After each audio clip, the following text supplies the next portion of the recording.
मैं क्या देख रहा हूं, आज मैंने सेंट्रल स्कीम सारी जो है रिव्यू की है। जो सेंट्रल स्कीम्स हैं, जैसे मैं आपको उदाहरण देता हूं, प्रधानमंत्री आवास योजना, उज्ज्वला स्कीम, ये दो मेरे अपने मंत्रालय की है, स्वनिधि स्कीम स्ट्रीट वेंडर्स की, स्मार्ट सिटीज मिशन, मैंने रिव्यू किया है। और मुझे बड़ी खुशी हुई देख के कि जो भी आपके लोकल उन सेंट्रल स्कीम्स के टारगेट थे वो या 100% इंप्लीमेंट हुए हैं या इंप्लीमेंट होने जा रहे हैं। हाँ, कुछ प्रोजेक्ट्स ऐसे होते हैं जो, जैसे स्मार्ट सिटीज मिशन है, स्मार्ट सिटीज में आपका कमांड एंड कंट्रोल सेंटर तो बन गया है, पर बाकी प्रोजेक्ट्स टेंडर्ड है, काम हो रहा है। जैसे काम हो रहा है उसके दौरान किसी चीज की असेसमेंट करना सही नहीं होगा। मैं उसके कई उदाहरण देता हूं, क्योंकि एक बार काम खत्म हो गया तो आपकी capacity to meet flood water, एक बार वहां पे कंक्रीटाइजेशन हो गई है, एक बार वो कंक्रीट बन गया, फिर उसके बाद देखिए यू नेवर नो कि दिस इज, मतलब बार तो हम दैट इज नेचुरल, देखिए कभी भी हो सकता है, इस टाइम तो स्टैंड बैगिंग नहीं हो सकती। नहीं, I will tell you, madam, I give you concrete examples. Urban flooding को डील करने के लिए, if your question is on urban flooding, बहुत चीजें, बहुत सारे स्टेप्स हमने लिए हैं, बहुत स्टेप्स लिए हैं और बहुत स्टेप्स और लेंगे। होता क्या था, जब इन चीजों पे फोकस नहीं था तो व्हाट यूज्ड टू डू, अगर एक कमर्शियल एस्टैब्लिशमेंट है, waste at the point of production, क्या कहता था, दिन भर का काम हुआ, लंच टाइम पे भी गाहक आए, शाम को भी आए, वो सब्जी काटी, वो जो कचरा था अखीर में जो घर के बाहर या रेस्टोरेंट के बाहर गली उसमें छोड़ दिया, वहां पे नाली भी ब्लॉक होगी, वो हो गया। तो हम वेस्ट प्रोसेसिंग की जो बात कर रहे हैं, देखिए eight the point of production उसको सेग्रीगेट करते हैं, सॉलिड वेस्ट और वेट वेस्ट। वेट वेस्ट का तो कंपोस्ट बन जाता है, वो आप लोकली भी यूज करते हैं और जगह भी करते हैं। That solid waste has to be converted to energy. अब मैं आपको उदाहरण देता हूं, फिगर्स देता हूं। 2014 में जब मोदी जी ने दायित्व संभाला दिल्ली में, उस समय हमारी परसेंटेज ऑफ सॉलिड वेस्ट जो प्रोसेसिंग करते थे कोई 17% थी। मैडम, उसको चलते चलते हम ले आए हैं कोई 75-80% तक। और मुझे पूरी उम्मीद है कि आने वाले कुछ ही समय में टेक्नोलॉजी का इस्तेमाल करके, इन्वेस्टमेंट करके, और हम sewage treatment plants, waste processing facility, देश भर में ये हो रहा है। अभी आप जो इंडिविजुअल प्रॉब्लम कह रहे हैं एटसेट्रा, वो अभी काम चल रहा है वहां पे, और मुझे पूरी उम्मीद है कि जो काम होगा उसको, प्रोजेक्ट को कंप्लीट होके जो आप सिचुएशन करेंगे, बाद में क्या होगा, सब सही होगा। I have commented on the instrument of accession, I have commented on some countries using terror as an instrument of state policy. I have commented on several of these issues. And I am one person who draws great satisfaction from the fact that today in Kashmir we are talking about development. When I used to come here some years ago, what you were dealing with is a entire professional cadre of stone pelters. Now, what Kiran Rijiju is saying, and I totally agree with what he's saying, but you know, there are things he said initially, which is that why was the issue taken first of all to the international or multilateral forum? See, my information all along has been that the then Maharaja was happy to sign the instrument of accession. Okay, Maharaja Hari Singh. That's my information. That's what I've read as a student of history.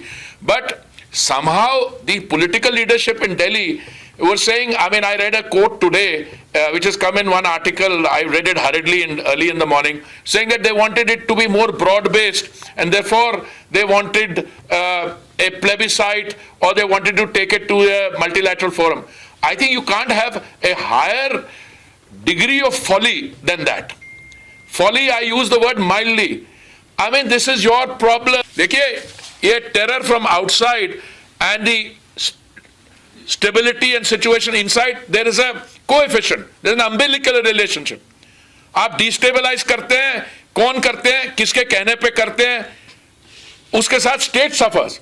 And then you say, भाई बड़ी हमारे यहाँ problem है, इसलिए ये हो रहा है. तो I think Kiran, I am sorry I have given you a very comprehensive answer, Kiran ने जो बोला बिल्कुल सही बोला है, और मैं मानता हूं कि इस चीज पर जब लोगों को जानकारी मिलेगी, और वही लोग, देखिए भारतीय जनता पार्टी इस समय, अब मैं पॉलिटिकल बात कर रहा हूं, we are not only the world's India's largest party, we are also the world's largest political party. हमारे यहाँ आपने परिवारवाद की कभी बात सुनी है? कोई होगा हमें बड़ी मशीन में वन मैन सेज के मेरे बेटी को टिकट दे दो या वो कर दो, बट वी आर, भाई it was 2002 heart talk, January February, doesn't matter, 2001 या 2020 साल पहले। मैं ये कह रहा हूं कि we are a professional democracy pursuing clinically through development, this is what we are doing. बाकी लोगों के आप मुद्दे देखिए, कल कोई बयान दे दिया युवा नेता ने कि वो रेलवे प्राइवेटाइज हो रही है, पता नहीं कहां से, एक तो एडवाइजर भी पता नहीं कहां से ढूंढ के लाते हैं।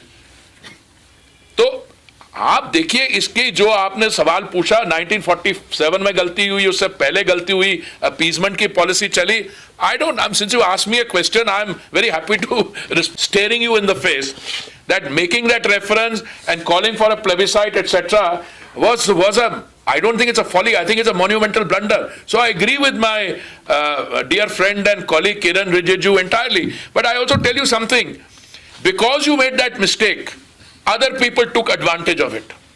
How did they take advantage? I mean, one country has been using terror as an instrument of state policy. I gave an interview 20 years ago.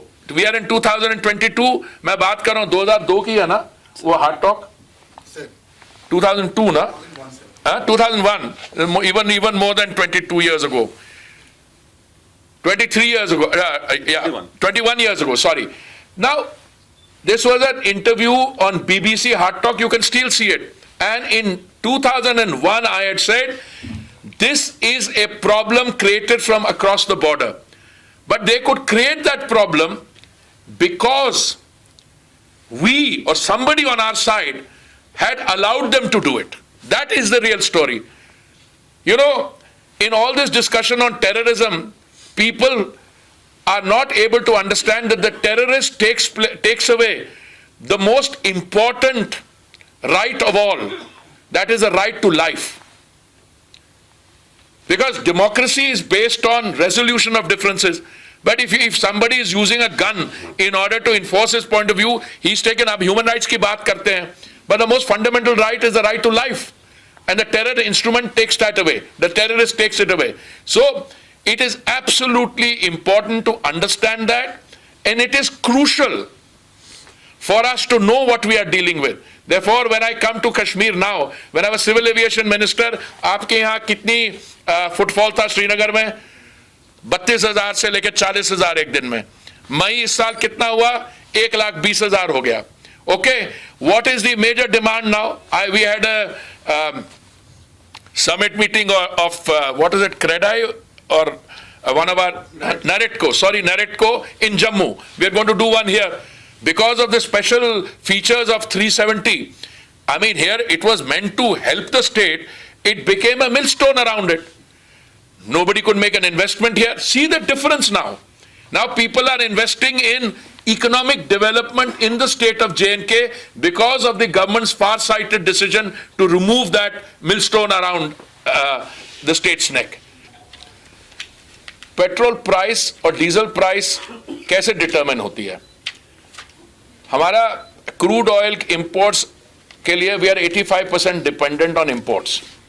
तो आप इंटरनेशनल प्राइस देखिए, इंटरनेशनल प्राइस देखिए, उसके साथ you add the cost of insurance and freight, and you add to that the refining margin and dealer's commission, so you'll get the price. But in between, factor in the taxes which the state government charge, VAT which is a percentage of the figure, and the excise which the central government charges. अब मुझे थोड़ी सी आपकी question के साथ हैरानगी है कि कब कम होंगी। आप आए, जहां मैं जाता हूं मेरे को, मैं प्रशंसा सुनता हूं कि दुनिया भर में पेट्रोल और डीजल प्राइसेस यहाँ पे हैं और हमारे यहाँ स्टेबल है। स्टेबल कैसे हैं कि दो इंस्टेंसेस में, एक नवंबर 2021 और मई 2022 में माननीय प्रधानमंत्री जी ने ये निर्णय लिया कि जो सेंट्रल एक्साइज है वो उसमें हमने कम कर दी और सेंट्रल एक्साइज कर दी, और जो बीजेपी रूल स्टेट्स थे, ठीक है, उन्होंने भी अपना वैट कम कर दिया। कुछ ऐसे स्टेट्स थे जो, अब मैं पॉलिटिकल इशू पे नहीं जा रहा, जो नॉन बीजेपी रूल स्टेट थे उन्होंने अपना नहीं किया। एक स्टेट थी महाराष्ट्र, उस समय it was non BJP government, उन्होंने इंपोर्टेड लिकर पे, दारू पे कम कर दिया टैक्स 300 350% से 150%, पर इस पे नहीं किया। तो अभी हमें चिंता दूसरी है, अभी चिंता है कि international prices are rising again. तो कभी कभी मेरे साथ लोग मजाक करते हो, कह रहे हैं कि भाई कब बढ़ेंगे दाम, तो मैंने कहा आपको तो खुशी होनी चाहिए कि हमने स्टेबल रखे हुए हैं। अब एक रेफरेंस पीरियड देखिए आप, जुलाई 2021 से लेके अगस्त 2021, जुलाई अगस्त या 21 और 22 तक, भाई साहब नॉर्थ अमेरिका में, यूनाइटेड स्टेट्स ऑफ अमेरिका में और कनाडा में petrol prices went up what 43% and 46%, और इंडिया में they only went up 2%। In fact आप किसी भी तरीके से देखिए, अभी एक मॉर्गन स्टैनली की स्टडी आई है और दुनिया भर के, कि दुनिया में if there is a bright spot anywhere in the midst of all the uncertainty, it is India. ये मैं नहीं कह रहा, मॉर्गन स्टैनली कह रहे हैं, IMF का मैनेजिंग डायरेक्टर कह रहे हैं। हमारे यहाँ we have been able to insulate ourselves from the energy crisis through a number of measures. एक, हमने एक्साइज कम किया, दूसरे हमारी ऑयल कंपनीज ने ये इंश्योर किया कि उनको वाकई घाटा हो रहा हो, पर उन्होंने उस चीज को अगर वो बढ़ाते जाते दाम, कुछ प्राइवेट सेक्टर कंपनीज ने नहीं किया। अब हमारे 77,000 पेट्रोल बंक्स हैं इस देश में, जिसमें 22,000 प्राइवेट सेक्टर, उन्होंने नहीं कम किया, पर पब्लिक सेक्टर कंपनीज OMC ने किया। So that was one way we were able to stop it. Also जैसे हमारे भारत के आसपास के देश हैं कई, वहां पे, अब मैं नाम नहीं लूंगा किसी कंट्री का, but everybody knows there are shortages there, prices are exorbitant. हमारे यहाँ रिमोट कॉर्नर में भी, चाहे वो जम्मू एंड कश्मीर हो, चाहे नॉर्थ ईस्ट हो, एक दिन भी हमने शॉर्टेज नहीं आने दी। So it has been a pretty strong navigation at the level of the central government and the state government, so that हमारे यहाँ स्टेबिलिटी रही है। आगे क्या होगा, अब देखिए, कोविड के दौरान मार्च 2020 में पेट्रोल इंटरनेशनल प्राइस पर barrel had come down to $19.56, आज $96 है।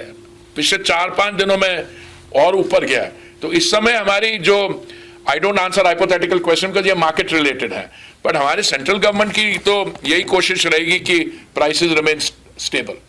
आप थोड़ी सी patience and I'm sure the problem will be solved not only to your satisfaction, पर इन चीजों में it's not an individual's assessment। अभी मैं कर्तव्य पथ में लोगों को, मैं जब इंटरव्यूज देता हूँ, लोगों को दिखाता हूँ, मैं पूछता हूँ, आप पूछने वाले नहीं कि वो जामुन पेड़ कहाँ गए, कह रहे सर हम कैसे पूछे, आप तो उसके नीचे खड़े हो, एक भी पेड़ नहीं उखाड़ा गया। ये भी जो आपकी लोकल प्रॉब्लम है, और माफी चाहता हूँ, मैं लोकल इश्यूज का I am not familiar with exactly, मतलब कि मेरे घर के बाद एग्जैक्टली क्या सिचुएशन है।